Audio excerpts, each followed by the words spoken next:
cuando nosotros queremos clasificar a los diferentes tipos de prevención que tenemos en medicina interna, la Organización Mundial de la Salud lo define en 3 niveles. Un nivel de prevención primaria, un nivel de prevención secundaria y un nivel de prevención terciaria. Fundamentalmente todo lo que tiene que ver con la prevención primaria, lo saben ustedes muy bien, es evitar la adquisición de la enfermedad. Todas las campañas dedicadas a la vacunación, eliminar riesgos ambientales, tener una alimentación adecuada, dejar de fumar, todo esto tiene que ver con la prevención primaria. La prevención secundaria interviene cuando fundamentalmente la enfermedad ya está establecida, pero hay que impedir que esta progrese para que el daño sea menor. Y por último, la terciaria tiene que ver todo lo que tiene que estar en juego a nivel de la rehabilitación. Existiría una prevención cuaternaria. Hoy algunos la utilizan fundamentalmente como una respuesta a la excesiva medicalización de los servicios de salud sobre las personas. Es decir, es el conjunto de actividades que intentan evitar, reducir, paliar el perjuicio provocado por la intervención médica. Estas medidas van a ser para tratar de evitar el daño innecesario que muchas veces ocurre como consecuencia de las acciones que cometemos nosotros los médicos y que a veces no son las adecuadas. Es decir, que la prevención primaria va a actuar en todo lo que tiene que ver el periodo prepatogénico y fundamentalmente la prevención secundaria a través de lo que tiene que ver tanto la secundaria como la terciaria en el periodo patogénico o fundamentalmente el que se establece a través del desarrollo de la enfermedad. Es decir, que todas las medidas destinadas a la prevención primaria van a estar dedicadas a los propios individuos, como puede ser el tema de las vacunas, promover la actividad física, una alimentación saludable, dejar de fumar, no consumir alcohol, pero también están las medidas de prevención primaria que se hacen a través de la comunidad, como puede ser el saneamiento cloacal, la higiene de los alimentos, la educación sanitaria y las medidas de seguridad vial. Es decir, que cuando nosotros queremos en el quehacer médico hablar de prevención, tenemos que tener y considerar aspectos individuales y colectivos. Entre los aspectos individuales están los propios del propio médico y estos aspectos individuales están también los del propio paciente. Y después están los aspectos colectivos, es decir, todo lo que hablamos hace un rato de que tiene que ver con la intervención en la comunidad. Para eso vamos a utilizar diferentes estrategias, tanto a nivel individual como colectivas, y fundamentalmente todo esto que tiene que ver en la prevención va a hacer a que disminuya la incidencia de enfermedades y establecer fundamentalmente una acción de detección temprana. Es por eso que cuando nosotros hablamos de prevención tenemos que tener en cuenta primero nuestro examen clínico ante el paciente. Después, ese examen clínico lo tenemos que gestionar a través de lo que nosotros conocemos como un examen periódico de salud. Para eso vamos a utilizar todas las actividades o condiciones específicas que nos van a hacer desarrollar para que podamos tener una buena acción preventiva, para por último, como dijimos, siempre actuar sobre la propia familia del individuo y sobre la comunidad. Pero fundamentalmente nosotros nos vamos a referir al examen periódico de salud. ¿Y qué es el examen periódico de salud o el chequeo médico? Fundamentalmente son aquellas prácticas habituales que sirven para aumentar la expectativa de vida poblacional a través de la prevención y o detección de enfermedades. Es una causa frecuente de consulta en nuestros consultorios. Ustedes hacen, la mayoría por ahí pueden hacer, sobre todo cuando están en los últimos años de la residencia, su actividad a través de los consultorios externos. Y en la consulta externa, el chequeo médico es una consulta frecuente, es el 20% de las entrevistas médicas. Y fíjense qué ocurre cuando viene un paciente y dice: doctor, buenas tardes, vengo acá a hacerme un chequeo médico y quiero que por favor me haga lo que me dijo mi vecino que le hicieron y que le solicitaron. O le dice: por favor, doctor, hágame de todo. O por favor, doctor, yo no sé qué me tengo que hacer. Deme un listado de todas las cosas que tengo que hacer. Pero eso no es el chequeo médico. El chequeo médico implica un concepto actual mucho más amplio. Busca prevenir enfermedades, detectando problemas de salud, detectando todo lo que tiene que ver con los factores de riesgo y las conductas que esos factores de riesgo pueden generar en deteriorar la salud del individuo. Es una práctica que está instaurada en la mente de la sociedad, que está recomendada por las sociedades científicas, está recomendada por todo lo que tiene que ver las gerencias de salud, y esto constituye una manera de que justamente por todo eso sea un motivo de consulta frecuente en nuestros consultorios. Existen tres tipos de consideraciones que debemos tener en cuenta nosotros cuando viene un paciente a hacer un chequeo médico. Y esas consideraciones deben estar enfocadas desde tres puntos de vista. Una, las relacionadas que tienen que ver con la población de donde vive el sujeto a examinar. No es lo mismo un paciente que vive en la ciudad que un paciente que vive en el campo. Las relativas en cuanto a la enfermedad que se quiere buscar. Hay determinadas enfermedades que debemos prestarle mucha atención porque son en ciertos lugares endémicos y sobre eso debemos centralizar o debemos tener una mayor perspectiva. Y por último, las que están relacionadas específicamente con los exámenes que les vamos a solicitar. Cuando establecemos y buscamos las características de la población, el concepto que debemos tener nosotros en prevención fundamentalmente debe estar dado a pensar que si la prevalencia de la enfermedad es suficientemente alta para que yo justifique realizar un tamizaje en el individuo que viene a concurrir a la consulta. Y el segundo elemento que nunca debemos olvidarnos, porque si no, todo el esfuerzo que nosotros intervenimos en buscar ese tamizaje, es que el paciente cumpla con los estudios que le vamos a solicitar y en todo caso, si necesita algún tipo de intervención o tratamiento, que lo cumpla. Luego tiene que ver con las características de la enfermedad y para eso tenemos varios aspectos a considerar. Uno es el impacto significativo que tiene la salud pública, porque todo eso va a ir en beneficio de la salud de la comunidad. El otro, tener en cuenta muchas veces que muchas enfermedades tienen un periodo asintomático y sobre ahí es donde nosotros debemos intervenir porque es donde vamos a tener los mejores resultados. Y obviamente que cuando nosotros utilizamos algún tipo de medida y ese tipo de medida va a repercutir en los resultados, sobre todo si hago un tratamiento precoz y efectivo, eso va a determinar que fundamentalmente tengamos una mejoría en cuanto a lo que tiene que ver con el resultado desde el punto de vista epidemiológico de la enfermedad. Para eso siempre es importante cuándo vamos a iniciar la búsqueda, la periodicidad de la afección y cuándo va a finalizar. Y todo esto siempre tiene que ver obviamente con cada una de las enfermedades que nosotros busquemos. Y por último, tenemos lo que tiene que ver con el examen diagnóstico. Y los pilares que vinimos viendo fundamentalmente a través del módulo pasado tienen que valerse en los conceptos que ustedes hoy los tienen muy claros, que es la sensibilidad y la especificidad. Es decir, que para nosotros utilizar un examen tenemos que saber que sea suficientemente sensible para detectar la enfermedad, sobre todo durante el periodo asintomático. Que sea suficientemente específico para minimizar los resultados falsos positivos del test. Y por otro, que sea aceptable para los pacientes en todo sentido, ya que sea tolerable física y culturalmente, económico y sin riesgo. Tenemos que tener presente siempre, y no debemos olvidarnos nunca, las expectativas y preferencias del individuo.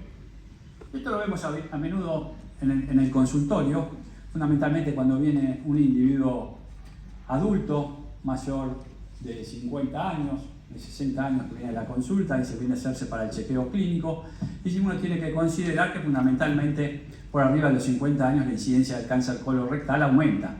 Entonces yo tengo que pedirle un estudio a este paciente justamente para hacer una detección precoz, porque el beneficio en la detección precoz está fundamentalmente en una disminución en la morbi-mortalidad de la enfermedad. Y entonces, cuando uno le dice, bueno, mire, lo más recomendable es hacer una videocolonoscopía, el paciente dice, no, entonces yo eso no lo quiero hacer. Entonces usted no se puede enterarle cuando le dice, no, pues usted ya tiene que hacer. No, entonces hay que buscarle una alternativa. Y por ahí una alternativa es una sangre oculta en materia fecal, que no tiene el mismo valor, pero indudablemente es una medida que, como vamos a ver más adelante, sirve para hacer screening de cáncer colorectal. Entonces siempre hay que evaluar beneficios y riesgos. Cuando viene a la consulta o al chequeo médico, nosotros debemos tener tres partes, o podemos dividir en tres partes. Las tres partes que generalmente nosotros hacemos cuando revisamos a un paciente o cuando tenemos nuestro primer contacto con un paciente. Primero dado por la entrevista, es decir, todo lo que tiene que ver con el interrogatorio. El segundo aspecto a considerar es lo que nos revela el examen físico del paciente. Y por último, los exámenes complementarios que le vamos a solicitar. Cuando hacemos nuestra entrevista, fundamentalmente siempre hay que tener o remarcarles dos conceptos que no debemos perder de tener en cuenta. Uno, lo que tiene que ver fundamentalmente en todo lo que tiene que ser el tamizaje de los trastornos de ánimo, pues fundamentalmente para evaluar conductas de tipo depresivas. Y el otro, que no debemos olvidar nunca, siempre tratar a través de nuestra entrevista, de nuestra anamnesis, intervenir en prestarle atención a todo lo que puede ser conducta de riesgo, como puede ser el consumo de tabaco, alcohol, drogas, y tener en cuenta siempre las conductas sexuales del individuo. Cuando vamos a abordar nuestro examen físico, aparte de hacer un examen físico minucioso, siempre tengan tres elementos que no debemos olvidar nunca de tomarlos o realizarlos cuando hacemos nuestro examen físico. Uno es la toma de la presión arterial, el otro es medir el peso y la talla, y el tercer elemento es hacer una evaluación completa de la piel. En cuanto a los exámenes generales en el chequeo médico, la mayoría van a corresponder a un laboratorio general, con un hemograma, una glucemia, una función renal, un hepatograma, un lipidograma y una orina. El electrocardiograma, que después vamos a ver en qué momento lo debemos solicitar. Y los exámenes que en algunos casos son más específicos cuando uno quiere intervenir sobre determinada grupo poblacional o sobre determinada entidad patológica. ¿Qué dicen las diferentes guías y recomendaciones en cuanto al chequeo médico? Y estas guías y recomendaciones están hechas por diferentes sociedades científicas de todas partes del mundo. Generalmente se basan en diferentes tipos de evidencia y de acuerdo a la calidad de la evidencia es que va a tener la fuerza de esa recomendación que nosotros le vamos o la vamos a utilizar cuando nosotros le solicitemos un estudio a un paciente. Estas recomendaciones van a tener mayor o menor peso de acuerdo a la cantidad, calidad y tipos de estudios que la sustenten. Y un concepto que ocurre a lo largo fundamentalmente de todo el tiempo es que este tipo de guías son constantemente reevaluadas. Lo que por ahí hoy es una cosa, dentro de 10 años es diferente y lo que por ahí era 10 años antes, hoy es totalmente diferente.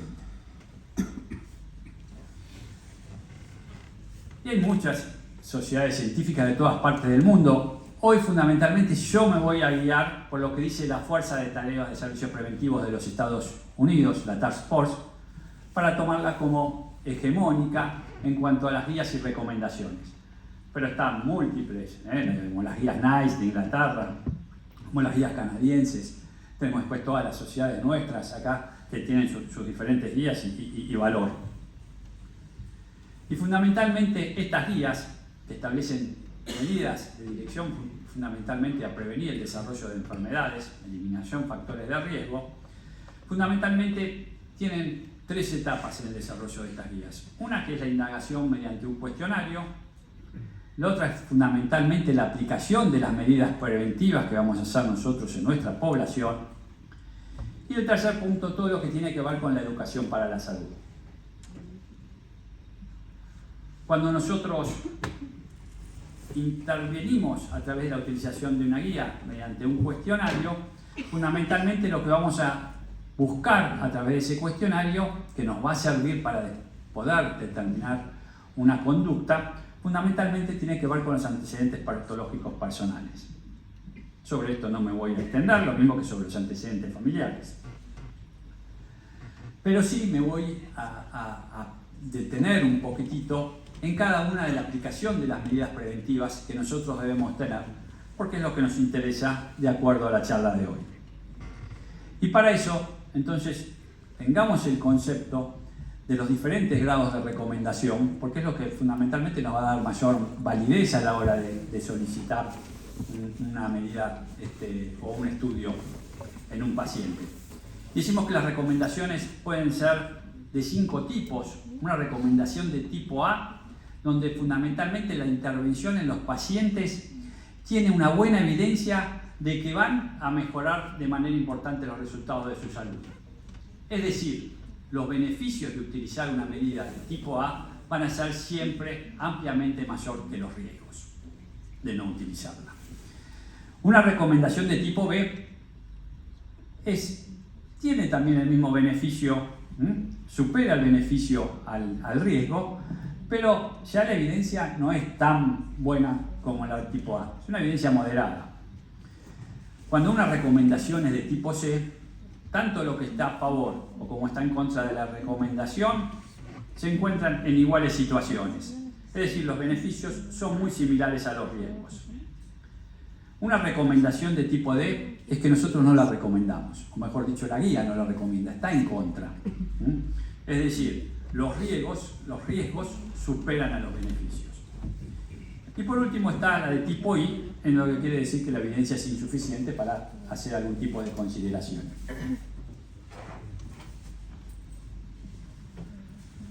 ¿Qué dice la Task Force con respecto a la toma de tensión arterial?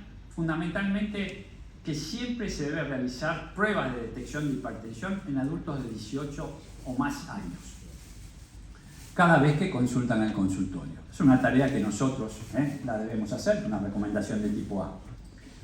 El séptimo Comité Internacional de Estados Unidos, que dice que se debe tomar la toma cada 2 años si la tensión es menor de 120/80 y anual si tiene una sistólica entre 120 y 139 y una tensión arterial diastólica entre 80 y 89. No hay edad para finalizar los controles. ¿Qué dice la Task Force en cuanto a las medidas preventivas recomendadas para suspender el hábito tabáquico? Y hace una diferenciación, fundamentalmente si los adultos son, sobre todo el sexo femenino, no embarazadas, que si son embarazadas.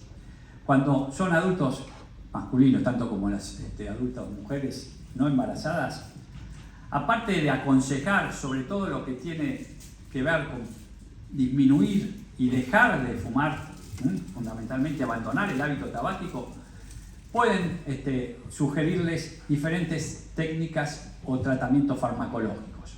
A diferencia de la mujer embarazada, donde sí uno le aconseja que deje de consumir tabaco y proporcione intervenciones en la conducta para dejar de fumar, pero no interviene desde el punto de vista farmacológico. Ambas recomendaciones son de tipo A. En cuanto al alcohol, ya sea en adultos mayores de 18, incluidas las mujeres embarazadas, lo mismo, hay que hacer un asesoramiento conductual para reducir el consumo nocivo de alcohol.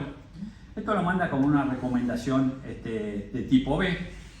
Y en los adultos o adolescentes de 12 a 17 años, la evidencia es insuficiente para evaluar el equilibrio entre determinar una medida sobre los beneficios de la detección y asesoramiento conductual sobre el consumo de alcohol. Sí lo debemos hacer, pero si los resultados en cuanto a si se modifica o no el desarrollo todavía no hay una evidencia suficientemente como para darlo como una medida 100% de recomendación.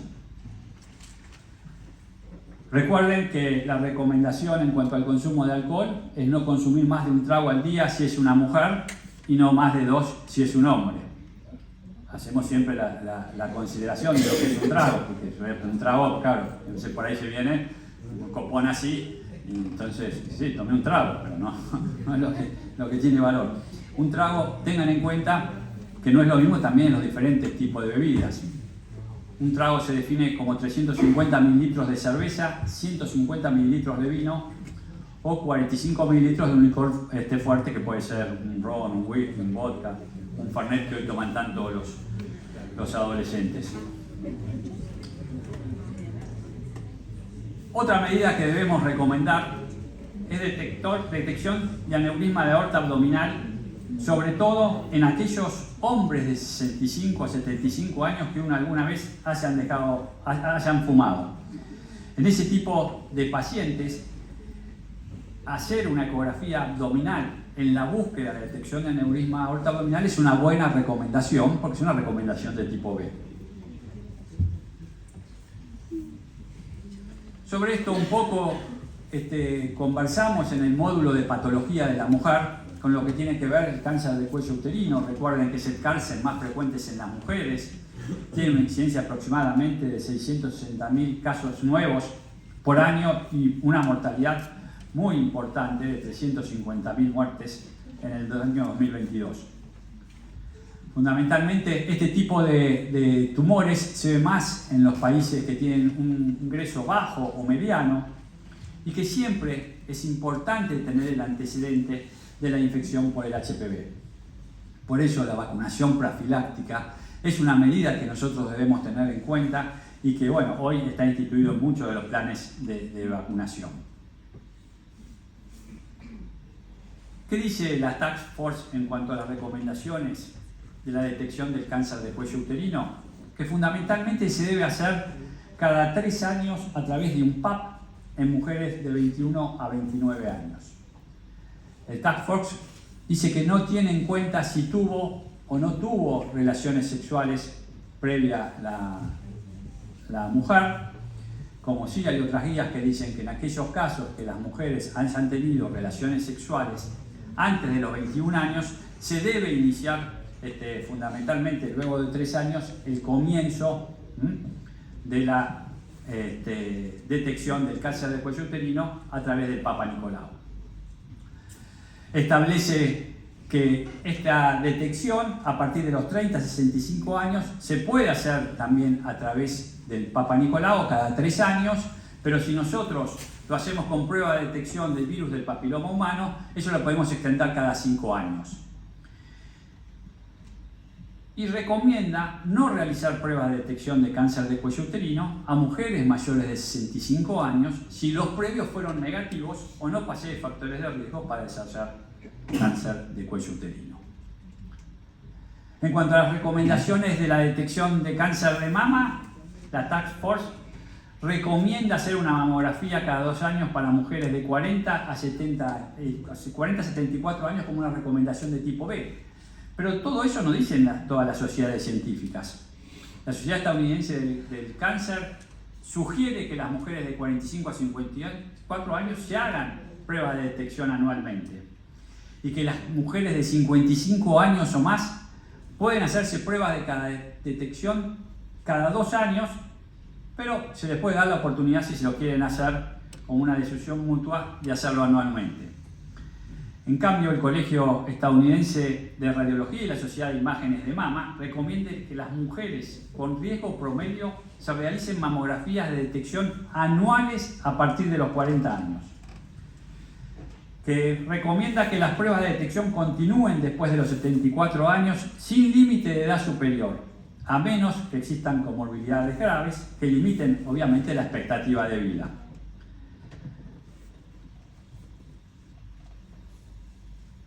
¿Qué dice la Sociedad Argentina de Mastología?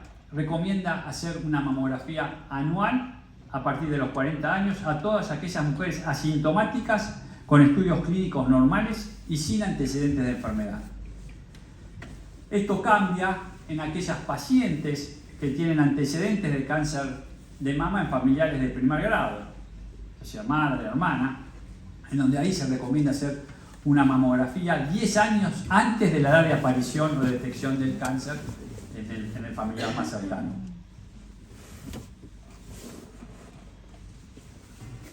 ¿Qué dice la Task Force en cuanto a las medidas preventivas que nosotros debemos tomar o recomendar para prevenir el desarrollo del cáncer colorectal?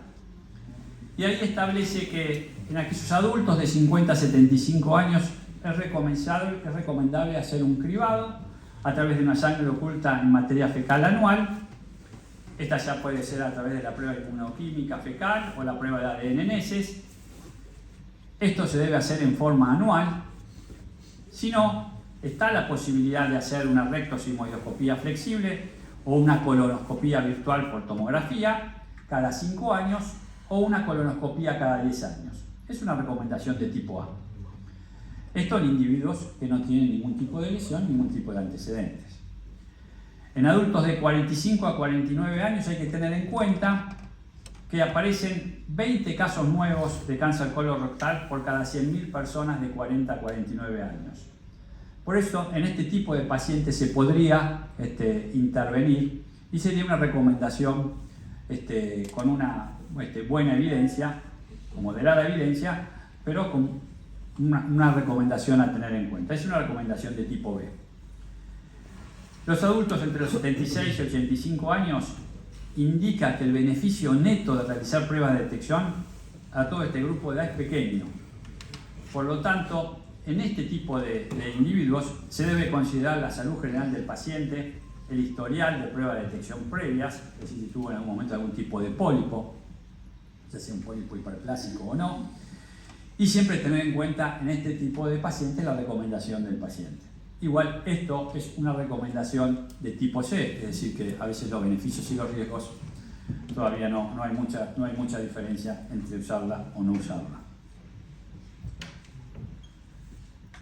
Bueno, y el rastreo de cáncer de próstata, este sí es un tema muy controvertido en las diferentes sociedades científicas, fundamentalmente porque hace muchos años, en el 2013, se había dejado de hacer el rastreo de cáncer de próstata porque se vio que no había diferencias entre la morbimortalidad en aquellas poblaciones que se hacía rastreo con aquellos que no se hacía rastreo. Pero después se vio en el transcurso de los años que al dejar de hacer rastreo empezaron a haber complicaciones mucho mayores en lo que tiene que ver en la aparición del cáncer de próstata. Es decir, que aparecía la enfermedad con una agresividad un poquitito mayor en los individuos y entonces el desenlace que tenía aumentaba la mortalidad. Por eso, la recomendación en cuanto al rastreo de cáncer de próstata, que hace una recomendación la Task Force de tipo C, las recomendaciones que dicen las sociedades europeas de urología en el año 2023, siempre considera primero la opinión del paciente, siempre fundamental a tener en cuenta, donde se le debe explicar sobre los riesgos y beneficios de la detección precoz del cáncer de próstata, y para eso fundamentalmente la detección a través de la realización del PSA debe ser en hombres mayores de 50 años, hombres mayores de 45 años con historia familiar de cáncer de próstata, hombres de 45 años con ascendencia africana, porque tienen una mayor posibilidad de desarrollar cáncer de próstata, y aquellos que tienen portadores mayores de 40 años con mutaciones del BRCA2. El cribado debe hacerse siempre a través del PSA, posteriormente el tacto rectal, y en pronóstico siempre que tengan un pronóstico de vida mayor a 15 años, por lo que siempre juega un rol preponderante en evaluar las comorbilidades que tiene el paciente. El tacto rectal, siempre tengan en cuenta que no es una herramienta útil en el sentido del cribado, sí es útil en el complemento del examen de nuestros pacientes con patología prostática. Y en los hombres que tengan un PSA menor a 1 nanogramo por mililitro a los 40 años o menor a los 2 nanogramos por mililitro a los 60 años, tienen muy bajo riesgo de morir por cáncer de próstata. Por lo que en estos casos, estos pacientes sin historia familiar, su control se podría, para la sociedad europea, hacer cada 8 años.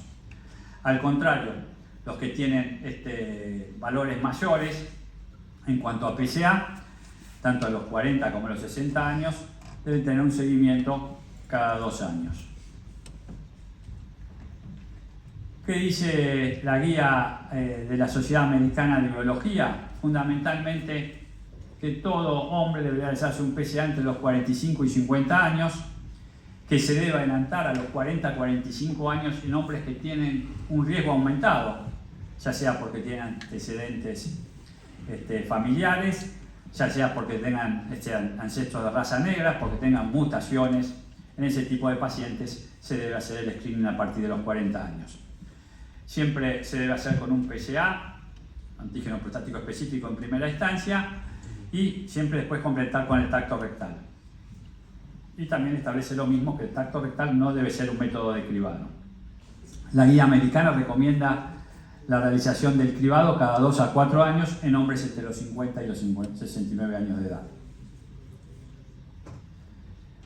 En cuanto a las medidas preventivas para el cáncer de piel, la Task Force en adultos jóvenes, adolescentes, niños y padres de niños pequeños establece hacer una buena explicación sobre todo lo que tiene que ver la exposición a la radiación ultravioleta, fundamentalmente con el riesgo que tiene esto con la exposición o el desarrollo de cáncer de piel. Esto lo establece como una recomendación de tipo B. En adultos concluye que la evidencia actual es insuficiente para evaluar el equilibrio entre los beneficios y de los daños de asesorar a los adultos sobre el autoexamen de la piel para prevenir el cáncer de piel. Es decir, que la evidencia actual para adultos es insuficiente para que nosotros recomendemos que los individuos hagan la autoevaluación. En cuanto al cáncer del pulmón, está recomendado hacer un screening con una recomendación de tipo B en adultos de 50 a 80 años que tienen un historial de tabaquismo de 20 paquetes años y que fuman actualmente o han dejado de fumar en los últimos 15 años. El screening lo deben hacer fundamentalmente a través de una tomografía computada de baja dosis. Esta tomografía fundamentalmente nos va a servir para detectar la presencia de algún nódulo que puede ser sugestivo de hacer o suponer la presencia de un neo de pulmón y que una intervención temprana le puede salvar la vida al paciente. En cuanto a la detección de diabetes y prediabetes en personas adultas asintomáticas, lo recomiendan realizar fundamentalmente entre los individuos de 35 a 70 años, si sobre todo tienen estos tipos de individuos sobrepeso u obesidad. Siempre se debe dar una buena cuando los tenemos a este tipo de pacientes, hacer una buena intervención desde el punto de vista que tiene que ver con las medidas higiénicas y dietéticas. En cuanto a la prevención de enfermedades de transmisión sexual y a la detección de violencia de género, recomienda siempre hacer este tipo de detecciones como consejería. El rastreo de dislipemia, siempre se debe solicitar un colesterol total y un HDL en hombres mayores de 35 años y en mujeres mayores de 45 años. Hacer este tipo de rastreo, si los valores son normales, cada 5 años. Y si hay otros factores de riesgo cardiovascular, se recomienda entonces comenzar mucho más precoz, sobre todo por arriba de los 20 años. Siempre es bueno interrogar sobre todos los antecedentes familiares que pueden tener estos pacientes sobre hiperlipemias para buscar fundamentalmente aquellas hipercolesterolemias de origen familiar donde una intervención temprana le va a cambiar muchísimo la expectativa de vida. Recuerden que las hipercolesterolemias familiares son de dos tipos, monogénicas y poligénicas, y las que con mayor frecuencia vamos a ver nosotros son las poligénicas, que son mucho más frecuentes que las monogénicas, y sobre esas las que tienen fundamentalmente mejor respuesta terapéutica. En cuanto al Ministerio de Salud de la Nación, en nuestro país, para el rastreo de la dislipemia, sugiere que las personas de 40 años o más que consultan al sistema de salud, debemos nosotros buscar los factores de riesgo cardiovascular, determinar el perfil lipídico y si se encuentra en valores normales, hacerlo cada 5 años. La calidad de esta recomendación para nuestro Ministerio de Salud es un consenso de expertos. Y en cuanto el rastreo de los factores de riesgo cardiovascular en personas adultas menores de 40 años, siempre, hay que buscar todo lo que tiene que ver con los antecedentes familiares, sobre todo de sexo masculino, que han tenido algún evento coronario, antecedentes de hipercolesterolemia familiar, como mencionamos, los signos clínicos que pueden estar manifiestos en estos casos, como puede ser el arco corneal, el santelasma, los santomas. Buscar como factores de riesgo diabetes, tabaquismo, hipertensión arterial obesidad o menopausia precoz en las mujeres. Es importante siempre hacer prevención odontológica, prevención de accidentes domésticos, prevención de accidentes virales y inmunización, pero no como recomendaciones de tipo A, sino como recomendaciones en general, pero no para hacer un cribado en toda nuestra población sobre este tipo de medidas a llevar adelante. Y por último, entonces, hablamos de las medidas a desarrollar, hablamos del cuestionario que debemos hacer a través del seguimiento de una guía, y por último están todas las medidas que dice la guía dirigidas hacia la comunidad. Estas medidas están dirigidas fundamentalmente a informar a la población sobre la necesidad de realizar estas pruebas de screening, y esto se puede ampliar a través de lo que tiene que ver con realización de charlas de debate o con la realización de afiches. Estos deben ser siempre claros, fundamentalmente para que este mensaje entre en la población, y la población, cuando asista fundamentalmente a nuestros consultorios a hacerse un chequeo médico, vea que esto realmente le va a beneficiar en mucho con lo que puede ser la detección precoz de una enfermedad. Hay que hacer también educación en las escuelas, ya desde edades tempranas. Esto tiene que ver mucho, un poco se mencionó también antes con todo lo que tiene que ver con el desarrollo de la obesidad. Así que las verdaderas campañas deben empezar desde edades muy chicas, porque hoy eso se ve que fundamentalmente modifica mucho la expectativa de vida en las poblaciones. Ahora, siempre son beneficiosos los controles periódicos de salud. Hay que tener en cuenta que cuando se hacen medidas así de tipo generales, es un costo importante en todo lo que tiene que ver los sistemas de salud. Fíjense que en Estados Unidos esto puede generar un gasto de más de 10 millones de dólares al año en atención médica, hacer estos chequeos médicos. Así que fíjense las cifras.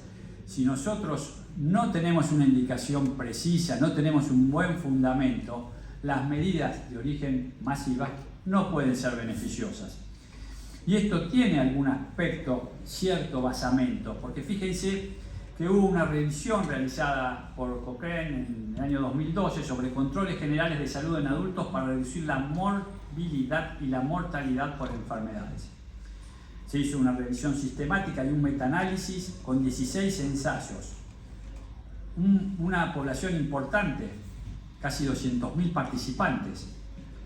¿Y qué informó este metaanálisis y esta revisión sistemática? Que los chequeos periódicos probablemente no podían ser beneficiosos, ya que no mostraron tener impacto en la reducción de la morbilidad ni la mortalidad por causas generales, ni por cardiovasculares, ni por cáncer. Como indudablemente esto no está desglosado bien de todo el tipo de medidas que se hizo, uno tiene que tomarlo siempre entre comillas, pero es un dato que debemos tener en cuenta. ¿Por qué? Porque muchas veces las intervenciones médicas, cuando están mal indicadas, pueden provocar daños, ya sea porque hace un sobrediagnóstico, porque hace un sobretratamiento, porque genere angustia o lesión, fundamentalmente cuando dijimos la prueba es invasiva. Viene el paciente, vamos a hacer detección del cáncer colorectal, usted se va a hacer una colonoscopía, se tiene que hacer una inducción anestésica. No, pero doctor, no, mire, yo estoy muy asustado porque vi otra vez que una periodista se fue a hacer. Entonces, lo que no está indicado y no tiene un buen fundamento en cuanto a los beneficios, debemos siempre evitarlo. Angustia por la falsa seguridad debido al resultado de pruebas falsos negativos. Siempre tener en cuenta lo que pueden ser los efectos adversos, los efectos psicosociales y a veces las dificultades con hacer determinadas pruebas. Las prácticas y estudios que surjan de dichas consultas deben estar basadas en la mejor evidencia disponible para prevenir posibles daños y obtener potenciales beneficios que puedan derivar de las mismas. Cuidado, porque si por la consulta por control de salud concluimos en rotular de enfermos a personas que no lo están, a través de que son falsos positivos, podemos generarle un daño al individuo, y esto va a ser contradictorio totalmente para que nosotros fue nuestra premisa, que fue tratar de prevenir el desarrollo de enfermedad. No podemos permitirnos entonces realizar prácticas en la consulta o solicitar estudios al paciente cuya validez para el rastreo, diagnóstico o seguimiento no esté demostrado. ¿Qué nos debemos llevar entonces a casa de nuestro chequeo médico? Fundamentalmente que es un componente de la estrategia clínico-preventiva, que es necesario adecuar a las realidades locales para enfrentar la epidemia de enfermedades crónicas, en forma complementaria a todo lo que tiene que ver con las estrategias poblacionales. Lo importante es aplicar entonces recomendaciones preventivas a los pacientes que acuden a nuestras consultas, según la edad, el sexo y para todos aquellos que quieran adquirir un comportamiento saludable. Las estrategias se están focalizando en la detección precoz o cribado de algunas enfermedades. Y estas diferentes enfermedades, una de las más terribles que afrontamos todos nosotros los días es el cáncer, y sobre esa debemos tener mucho hincapié, pero también no debemos hacer hincapié en lo que es la mayor causa de morbi-mortalidad a nivel mundial, que es la enfermedad cardiovascular. Entonces vamos a terminar nuestra última parte de la charla de hoy sobre todo lo que tiene que ver con el screening de las enfermedades cardiovasculares.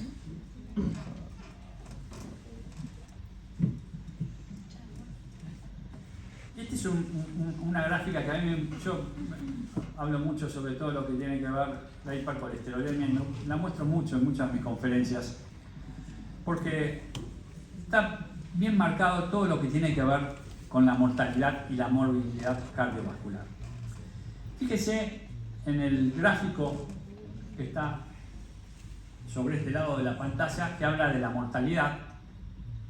Hoy habla que la mortalidad, fundamentalmente por enfermedad cardiovascular, está en alrededor, en el gráfico dice 16 millones porque esto es del año 2005, hoy estamos hablando de mortalidad cardiovascular alrededor de más de 18 millones de personas por año.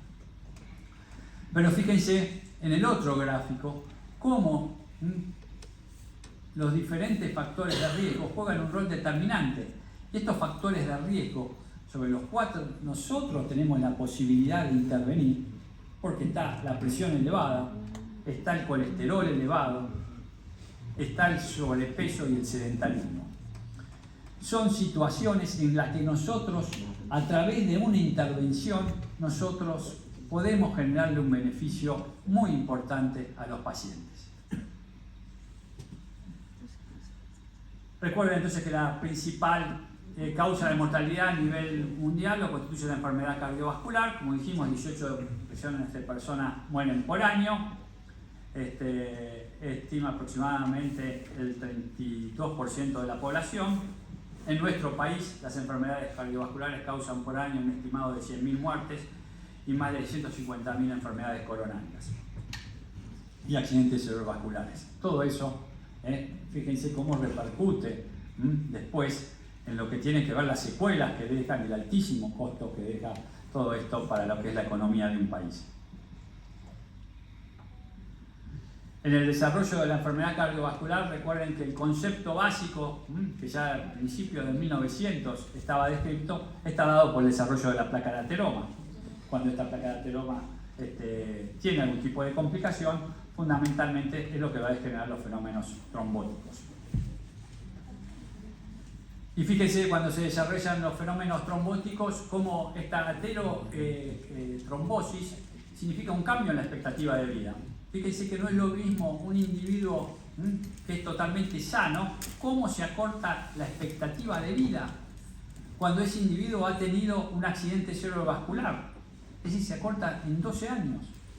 Si tuvo un infarto de agudo de miocardio, se acorta en 9 años. Y si tuvo una enfermedad cardiovascular, se acorta fundamentalmente en 7 años de expectativa de vida. Ahora, fíjense que hay muchos individuos que tienen eventos cardiovasculares en donde uno de los principales factores es el fenómeno del desarrollo de la placa aterosclerótica, pero se ha visto que aquellos individuos que no tienen evidencia de dislipemia, sin embargo no tienen ningún factor de riesgo tradicional clásico, también tienen eventos cardiovasculares. Es decir, que hay que tener en cuenta que mucho de lo que interviene en todo este proceso aterosclerótico no es solo también dislipemia, sino también tiene que ver mucho lo que es el desarrollo de la enfermedad inflamatoria, que se considera como un elemento clave en el desarrollo de la enfermedad aterosclerótica. Es decir, que la inflamación, no solo acompañada de la dislipemia, son hoy enfoques que nosotros debemos tener en cuenta. Y es así que tenemos diferentes biomarcadores que nos hablan hoy y nos sirven para determinar que el proceso inflamatorio en nuestro endotelio, que en definitiva es el que va a generar el daño o el desarrollo de la enfermedad cardiovascular. Y es ahí donde también la proteína C reactiva, el fibrinógeno, el factor 7, la liponectina, las interleuquinas 6, la lipoproteína A. Todos estos factores que son a tener en cuenta pueden ser el desencadenante y el desarrollo de la enfermedad cardiovascular. Entonces establecimos que la aterosclerosis juega un rol muy importante en el desarrollo de la enfermedad cardiovascular, que hay un gran número de individuos que pueden sufrirlo y tener un evento cardiovascular. Esto puede ser también en forma súbita.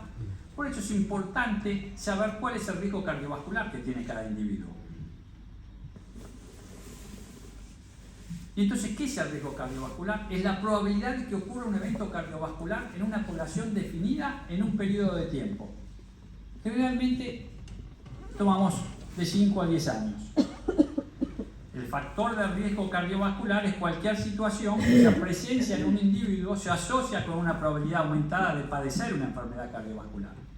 Son características o conductas de las personas que aumentan la probabilidad de sufrir una enfermedad cardiovascular. Es por eso que es muy importante estratificar y cuantificar el riesgo cardiovascular. Esto es lo que nosotros nos va a servir para poder adecuar e instaurar el tratamiento farmacológico adecuado. Y para eso, 3 conceptos en nuestra evaluación del riesgo cardiovascular. Primero, identificar los factores de riesgo cardiovascular que tiene ese individuo. El otro elemento, hacer un cálculo numérico para poder hacer una estratificación del riesgo cardiovascular. Los factores de riesgo cardiovascular, acá hecho ya el estudio Interhealth los había revelado como estos 9 factores de riesgo.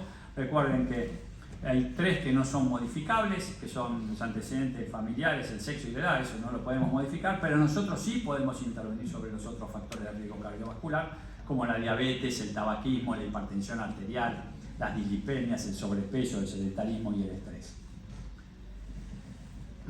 Tal vez de todos estos, si bien todos son dificultosos, porque muchas veces van a ver, si ustedes ven que la mayoría de los casos de hipertensión arterial, sí, conoce el 80% y sin embargo no se trata el 80%.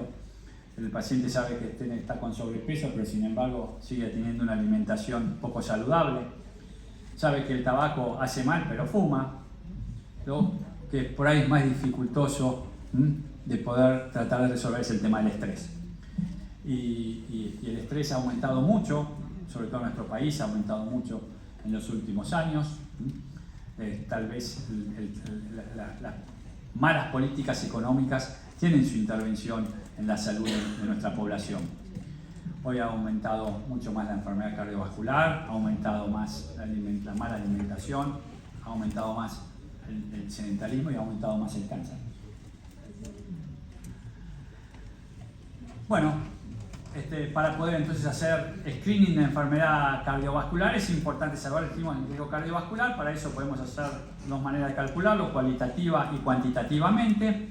Cualitativamente los vamos a clasificar a los individuos en cuanto a su riesgo en leve, moderado, alto y muy alto, y los cuantitativos que lo vamos a establecer fundamentalmente a la probabilidad que van a tener de presentar un evento cardiovascular en un determinado tiempo, y eso está hecho fundamentalmente a través de tablas, a través de cálculos de riesgo que cambian en las diferentes poblaciones. Para eso hay diferentes tablas de cálculo de riesgo.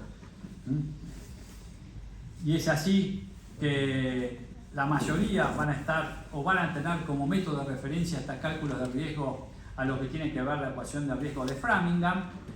Y es así que entonces se han desarrollado a lo largo de los años varias tablas de riesgo cardiovascular, donde fundamentalmente Estas tablas de riesgo cardiovascular tienen que ser fáciles de aplicación, tienen que tener bien claro cuáles son sus objetivos, definir bien claro cuáles son los riesgos.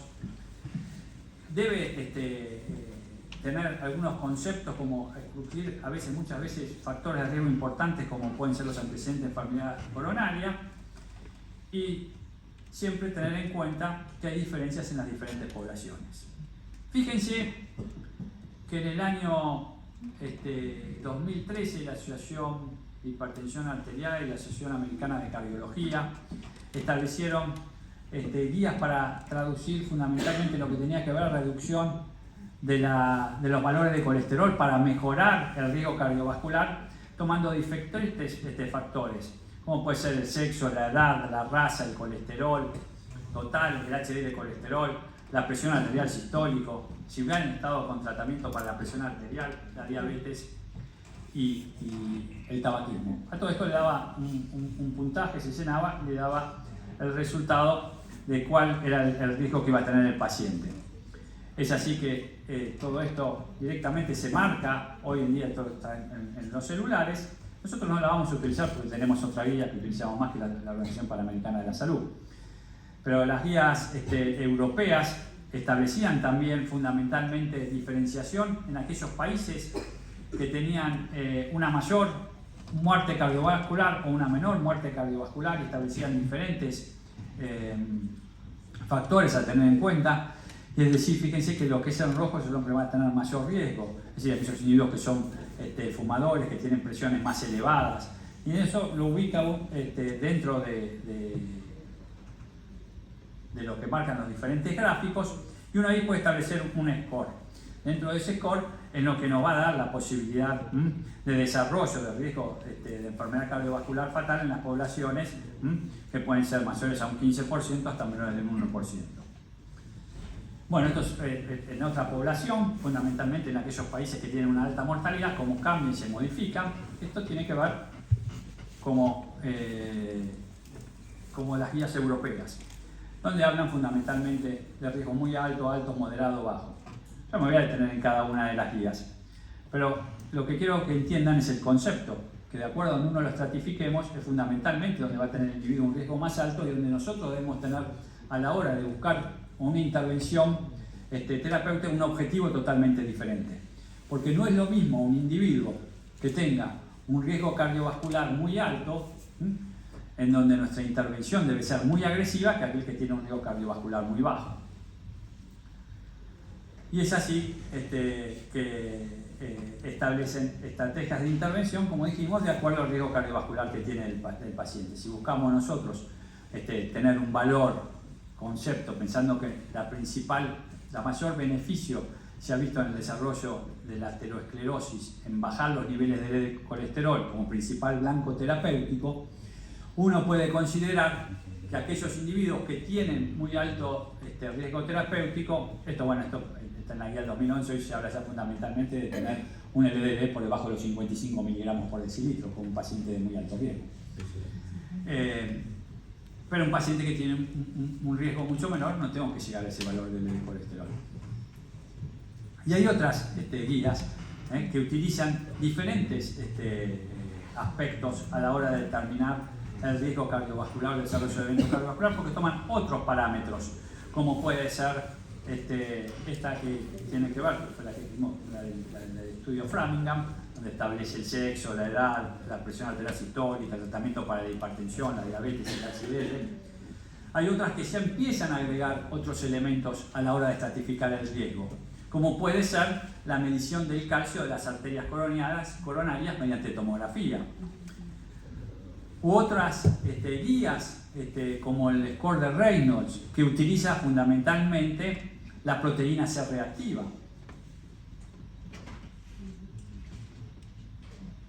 Y fíjense cómo la intervención de los pacientes diabéticos a los no diabéticos, siempre el riesgo es 3 veces superior en los individuos diabéticos que los no diabéticos. Nosotros tomamos como escala de determinación de nuestro riesgo cardiovascular lo que establece la Organización Panamericana de la Salud, y esta es una manera muy simple que nos sirve para determinar el riesgo que tiene a 10 años un individuo de hacer un infarto agudo de miocardio, un ictus, una muerte por causa cardiovascular, fundamentalmente en la región que corresponde a nosotros, que es América del Sur. Esto que lo pueden bajar desde cualquier aplicación del celular, fundamentalmente toma el género, el tabaquismo, la edad del paciente, los valores del colesterol, si es diabético o no, y los valores de presión arterial. Uno llena todo esto en el celular y ahí le va a aparecer, pone calcular y le aparece el riesgo que tiene el paciente. Y bueno, establecen 5 grados, uno de muy bajo grado hasta uno de muy alto grado, de desarrollar fundamentalmente enfermedad cardiovascular. Siempre nuestra primera premisa, y que no la debemos olvidar, es cuando nosotros queremos disminuir el riesgo cardiovascular, debemos hacer hincapié en los cambios en el estilo de vida. Eso debe ser nuestra premisa fundamental. Para eso debemos identificar entonces siempre a los pacientes de alto riesgo, motivarlos para hacerles terapias para hacer reducción del riesgo, medir siempre el costo de efectividad de las acciones preventivas, medir el impacto de las acciones preventivas y definir las metas. Para que una estratificación del riesgo cardiovascular sea efectiva, fundamentalmente debe tener, como lo dice la palabra, eficacia, debe ser segura y debe ser de bajo costo.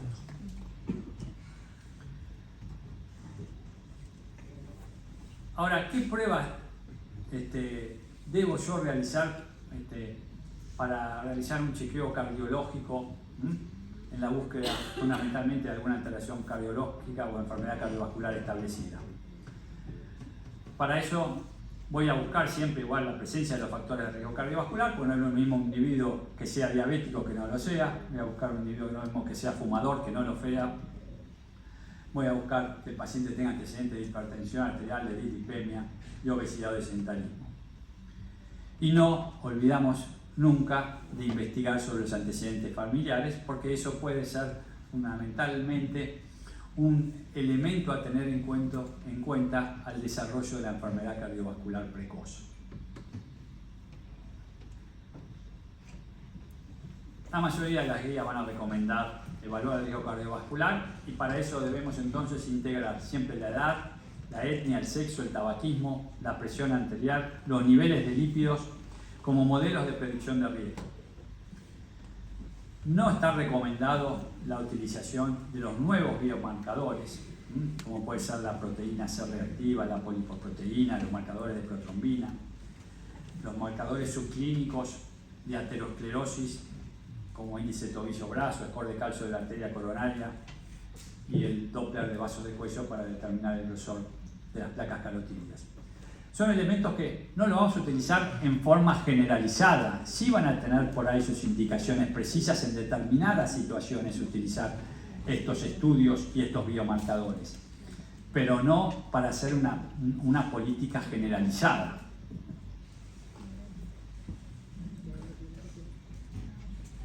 ¿Y qué dicen las guías? ¿A partir de qué edad nosotros deberíamos chequear nuestra salud cardiovascular? Y las recomendaciones actuales establecen que a partir de los 40 años en varones y a partir de los 50 años en mujeres, o en el caso de la mujer tras la menopausia, se debería hacer una valoración del riesgo cardiovascular en aquellas personas que no tienen factores de riesgo conocidos.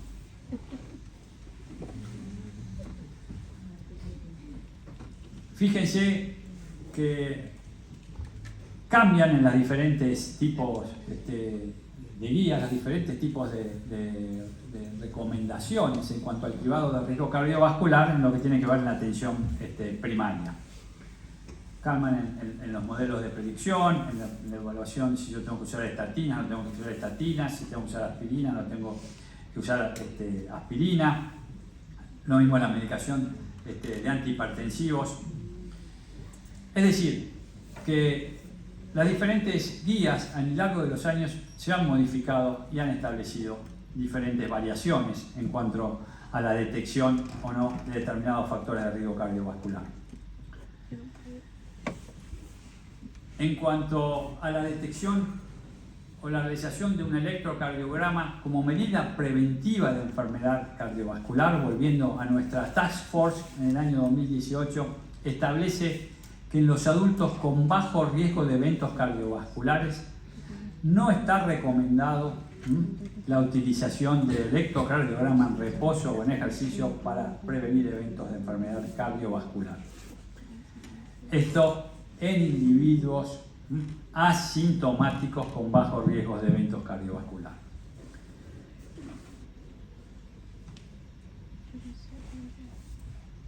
El Colegio Americano de Médicos también recomienda realizar pruebas de detección de enfermedad cardiovascular con electrocardiograma en reposo o de esfuerzo en adultos asintomáticos de bajo riesgo. Pero sí puede ser una medida apropiada para adultos con riesgo intermedio y es apropiado para adultos de alto riesgo. Ahora, esto cambia cuando nosotros debemos hacer práctica de deportes.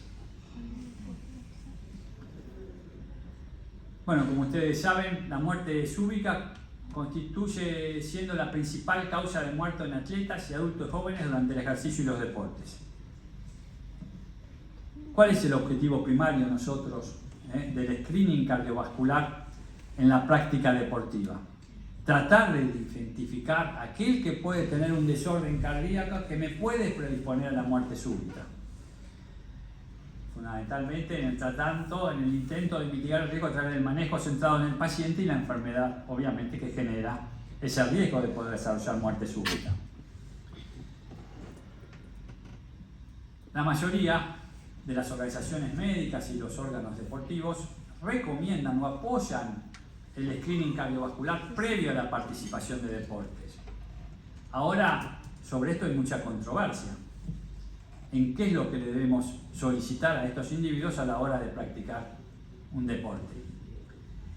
Y la recomendación general para todos, que todas las sociedades científicas, medicina del deporte, de medicina crítica, de medicina, sociedades pediátricas, realizar una buena historia clínica, un buen interrogatorio, buscar los antecedentes familiares de algún evento, todo lo que puede predisponer al desarrollo de alguna muerte súbita. El hacer el examen físico minucioso, buscar todas las posibilidades de hacer una buena auscultación cardíaca, buscar los elementos que nos puedan estar predisponiendo a que el individuo pueda tener algún tipo de alteración. El electrocardiograma sí permite, un electrocardiograma en reposo, puede detectar algún tipo de anomalía, por eso siempre es importante por lo menos hacer un electrocardiograma antes de realizar una práctica deportiva, porque puede detectar algún tipo de anomalías como el síndrome de Wolff-Parkinson-White, la miocardiopatía hipertrófica, el QT prolongado. Esto puede mejorar o cambiar. Si bien no todos están de acuerdo con la realización como prueba de tamizaje generalizado en la realización del electrocardiograma. Vamos a ver entonces los aspectos en cuanto a los diferentes elementos que le mencioné recién. En cuanto al interrogatorio, tanto la Asociación Americana del Corazón como la Sociedad Europea de Cardiología coinciden en los puntos que deben ser interrogados en estos pacientes. Antecedentes heredofamiliares. Importantísimo si algún familiar cercano de primer grado, menor de 50 años, tuvo eventos coronarios o muerte súbita, si tuvo hermanos o padres con válvula aórtica bicúspide, con síndrome de Marfan o alguna otra enfermedad de tipo genética cardiovascular. Si presentó o presenta algún síntoma cuando realiza actividad física, palpitaciones, disnea, dolor torácico, y obviamente todo lo que tiene que ver con los antecedentes personales de relevancia. La medicación actual que recibe, a veces muchos medicamentos pueden estar relacionados con el desarrollo a posteriori de alguna enfermedad cardiovascular. Y no olvidarnos nunca del tabaquismo y la drogadicción. En nuestro país, las diferentes sociedades sugieren realizar un electrocardiograma en toda evaluación deportiva. Obviamente luego de un interrogatorio y un examen físico completo. Algunos otros consideran complementarlo con un ecocardiograma Doppler, fundamentalmente para detectar algún tipo de patología valvular o algún tipo de miocardiopatía, y se sugiere realizarlo en pacientes que no tienen un ecocardiograma Doppler previo, repetirlo cada 3 o 5 años según el grado de entrenamiento que realice. No es lo mismo alguien que va a hacer un deporte, por ejemplo, un niño, un adolescente, un deporte de la escuela, que el que tiene o realice un deporte de alto rendimiento, de alta competencia, donde tiene muchísimas horas de entrenamiento por semana, donde tiene un esfuerzo muchísimo mayor, y esto genera cambios en el músculo cardíaco. Por eso es conveniente en este tipo de pacientes hacer un control ecocardiográfico. Ahí cambia, porque no es la población general. Población es de tipo específica. Es como vinimos hablando de largo. En este tipo de poblaciones generales uno tiene una determinada conducta a llevar adelante. Pero después tenemos ciertos grupos específicos o ciertas poblaciones específicas que cambian y las conductas deben ser otras.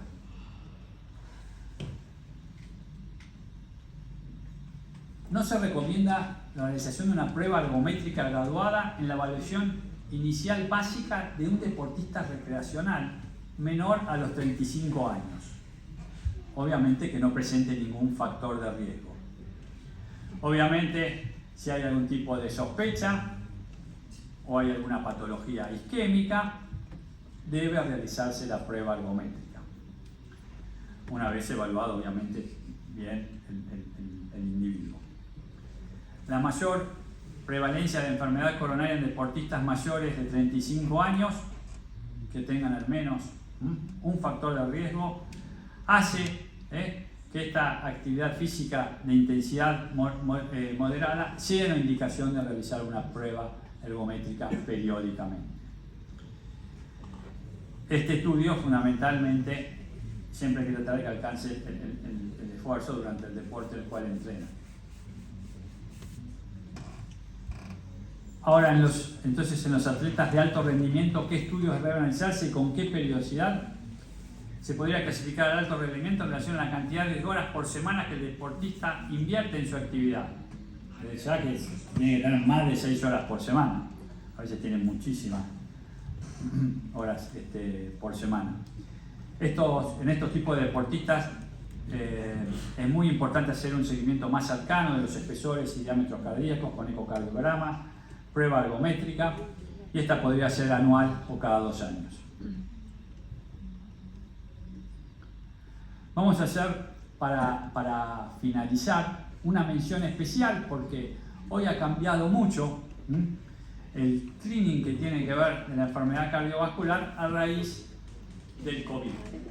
El COVID se generó en el año 2020, modificó mucho porque incrementó muchísimo, casi en un 140% las muertes relacionadas por afecciones del corazón y un 58% de personas que sufrían paro cardíaco en sus hogares según la Federación Mundial del Corazón.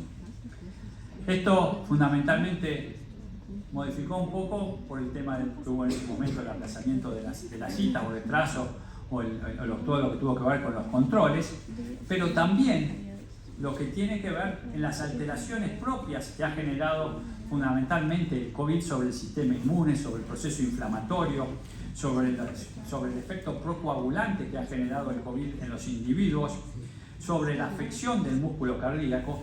Todo eso ha llevado a que el desarrollo del COVID tenga o pueda tener una intervención diferente en el factor de riesgo cardiovascular de un individuo. Es elemento a tener en cuenta. La evidencia actual reporta que la lesión del músculo cardíaco y de miocarditis en pacientes por infección que han sido hospitalizados, ojo, no los que no se hospitalizaron, los que fueron hospitalizados llegaron a tasas del 12,5 al 30%. O sea que préstenle mucha atención cuando ustedes viene un paciente al consultorio y lo interrogan, le preguntan no solo si está vacunado para el COVID, cuántas dosis para el COVID tuvo, si tuvo COVID y si estuvo internado. Cambia muchísimo las conductas que debemos tener en aquel paciente que ha estado internado por una enfermedad de COVID. Ahí donde obviamente, bueno, que para nosotros debemos intervenir porque se hace una situación más específica, tener un rastreo mucho mayor en cuanto a cantidad de estudios que le vamos a solicitar. Y entonces, en esto también hay que tener en cuenta, porque también puede ocurrir que el paciente que es deportista viene al consultorio y nos dice: doctor, bueno, quiero saber cuándo puedo volver a mi práctica deportiva. Y entonces ahí debemos tener en cuenta algunos aspectos, como por ejemplo, si el deportista es asintomático positivo para el COVID-19, se debe abstener de entrenar durante al menos 2 semanas a partir de la fecha del resultado positivo de la prueba y seguir, obviamente, bueno, las pautas de aislamiento de acuerdo a lo que marque el consenso actual. Si permanece asintomático y sin alteraciones en el electrocardiograma al final del periodo, siempre reanudar la actividad con supervisión médica. El deportista COVID positivo que desarrolla síntomas leves o moderados con biomarcadores cardíacos y estudio de imágenes normales sin evidencia diagnóstica de miocarditis, la restricción deportiva debe ser un poquitito mayor, de 2 a 4 semanas. Tras la resolución de los síntomas se debe realizar siempre un examen médico completo, examen físico, electrocardiograma en reposo y ejercicio y un ecocardiograma con Doppler cardíaco antes de reanudar la actividad deportiva. Esa es la recomendación que debemos nosotros realizar. Siempre valorar la reanudación gradual del ejercicio bajo supervisión y el regreso al deporte siempre va a ser siempre y cuando los resultados sean normales. Y la última situación que nos puede ocurrir es el deportista positivo para COVID que está sintomático con sospecha de diagnóstico de miocarditis.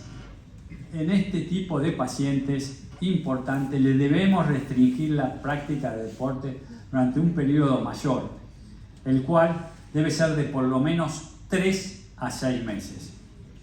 Obviamente que siempre el retorno debe ser hecho acompañado de todos los estudios donde nosotros evaluamos que el paciente ya está en condiciones de volver a la práctica deportiva.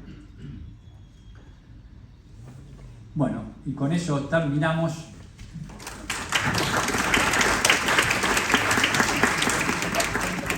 Vamos primero a hacerles unas preguntas, a ver si han entendido algo de lo que les estuve hablando durante esta hora y media, antes de que venga el doctor Botán.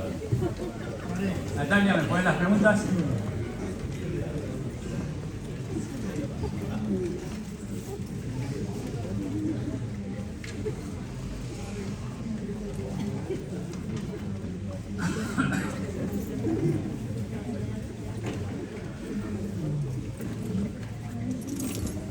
No se olviden de que preparan las preguntas, de que deben ir preparando los trabajos científicos para las jornadas.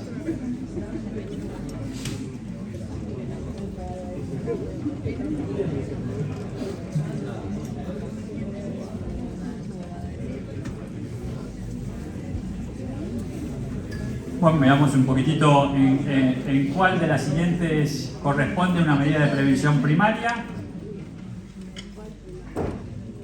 Indicación de clopidogrel luego de colocación de un stent, indicación de estatinas en infarto agudo de miocardio, indicación de ácido acetil salicílico post-ACV o indicación de ácido fólico a las mujeres embarazadas.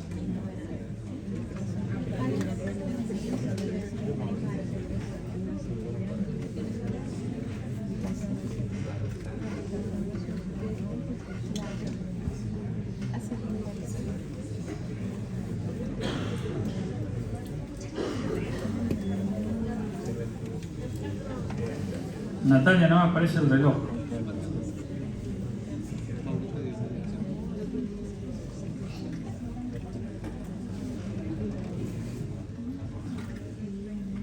Bueno, perfecto, muy bien.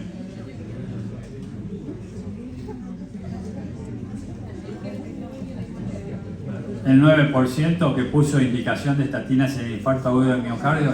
Infarto agudo de miocardio, hay un daño de órgano blanco. La prevención ya deja de ser, por eso tenemos que haber prevenido para que el individuo no haga el infarto agudo de miocardio. Lo que estamos haciendo es prevención secundaria, evitar que la enfermedad siga avanzando o progresando. ¿Qué busca el chequeo médico? Marque la respuesta correcta. Hacer una batería de estudios lo más completa posible para detectar cualquier anomalía. Tener un contacto periódico con el médico. Prevenir enfermedades detectando problemas de salud, factores de riesgo generando conductas en el paciente que mejoren su estado de salud. O todas son correctas.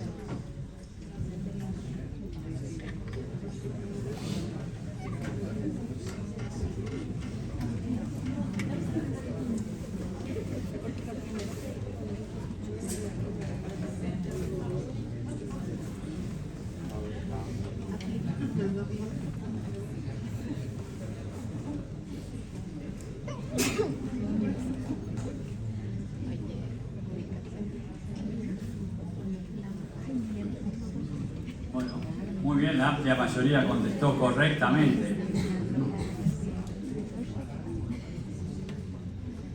Tener un contacto periódico con el médico, realmente, o sea, no buscamos eso, justamente con el chequeo médico. Y solicitar una batería de estudio lo más completa posible para detectar cualquier anomalía, ¿no? Con eso no habría sistema de salud que aguante hacer una batería de estudios que sea lo más completa posible. Siempre hay que tratar de buscar, y por eso hicimos hincapié, la población, determinado tipo de población, determinado factor de riesgo que puede estar presente, el beneficio que se obtiene. Yo no puedo pedirle a todo el mundo un estudio de APOA. Todo el mundo no lo voy a pedir un estudio de APOA. Me va a generar, ese costo va a ser mucho mayor que el beneficio. Bien. Veamos la que sigue. La Task Force establece como medida preventiva recomendada para la detección del cáncer de colon rectal. ¿Cuál es la respuesta correcta? Realizar el cribado a pacientes de la población general a partir de los 30 años con sangre oculta en materia fecal anual o con una colonoscopía. Realizar el cribado a pacientes de la población general a partir de los 50 años con sangre oculta en materia fecal anual o con una colonoscopía. Realizar el cribado a pacientes de la población general a partir de los 60 años con sangre oculta en materia fecal anual o con una colonoscopía, o no se obtienen beneficios con el cribado.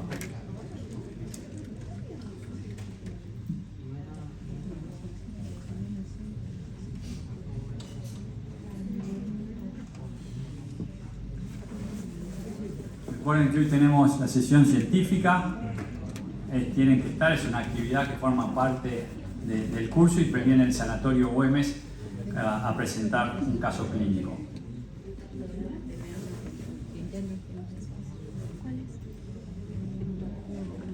Bien, correcto. La mayoría contestaron correctamente. Los que contestaron que no obtienen beneficio por el cribado, no, justamente. Hablamos de la importancia de buscar el cribado, por el beneficio que obtenemos en que el individuo le detectemos precozmente un pólipo, que si no lo detectamos precozmente, ese pólipo en el transcurso de los años se puede transformar en un cáncer y eso puede cambiar diametralmente la evolución del individuo.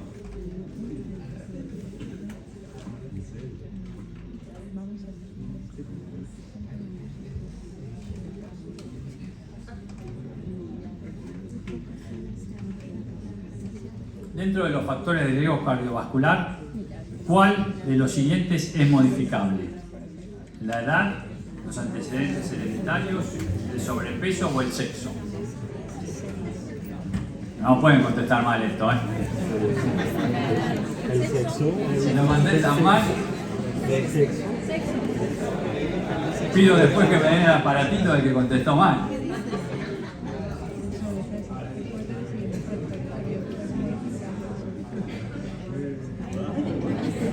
El 98%, hay un 1% que contestó. ¿Cómo se puede modificar? La edad la pueden modificar en un individuo. Salvo que sea el dueño del registro civil, los antecedentes hereditarios. No, los antecedentes son antecedentes. ¿Y el sexo? Bueno, por ahí podría ser discutible.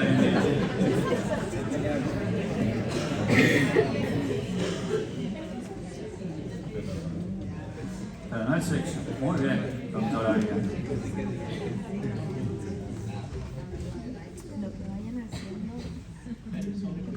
En cuanto a recomendaciones de la guía de práctica clínica para la evaluación del riesgo cardiovascular en atención primaria, ¿cuál de las siguientes afirmaciones es incorrecta? Una no está bien de lo que estoy yo diciendo acá. Integrar la edad, etnia, sexo, tabaquismo, presión arterial y niveles de lípidos utilizando modelos de predicción de riesgo. Se recomienda el uso de rutina de nuevos biomarcadores, proteína C reactiva, ApoA, o apolipoproteínas, y marcadores de protrombina. Se recomienda abordar cambios de estilo de vida en todos los grupos objetivos. Y se recomienda repetir el cribado cada 2 a 6 años en personas de bajo riesgo. Una es incorrecta. Incorrecta, sí.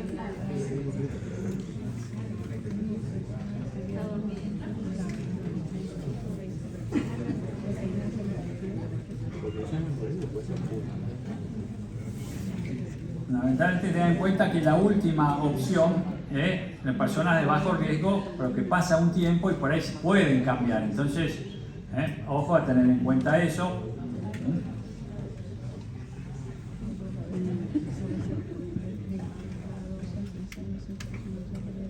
Perfecto. Dijimos, los nuevos biomarcadores no debe ser una recomendación de parte de las guías, solamente para ciertas situaciones particulares nosotros podemos solicitar la proteína C, la APO o algún marcador procoagulante. En la amarilla de arriba la veo más o menos, en el rojo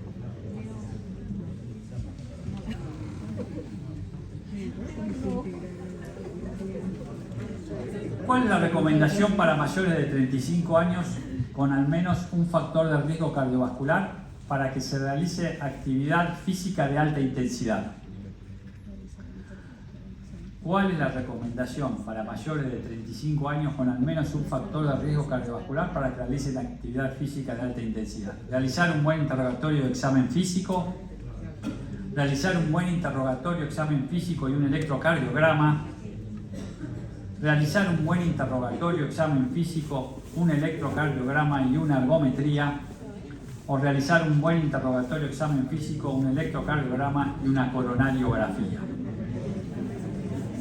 Mayores de 35 años con al menos un factor de riesgo cardiovascular para que realicen una actividad física de alta intensidad.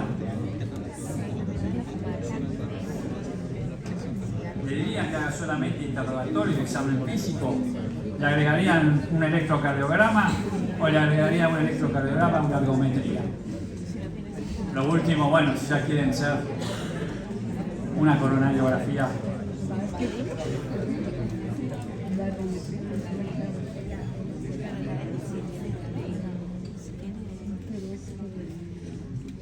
igual es alta cantidad.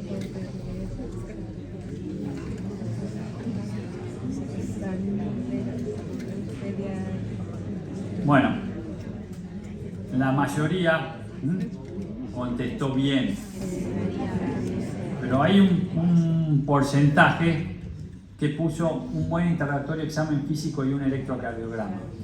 Si fuera una actividad física, pero no de alta intensidad, ahí estaría indicado no hacer la ergometría.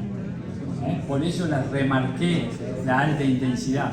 Los individuos tienen un alto riesgo, y entonces en estos individuos es importante hacer la prueba de esfuerzo. Creo que esa es la última. Creo que debe estar ya el doctor Botaro. Sí.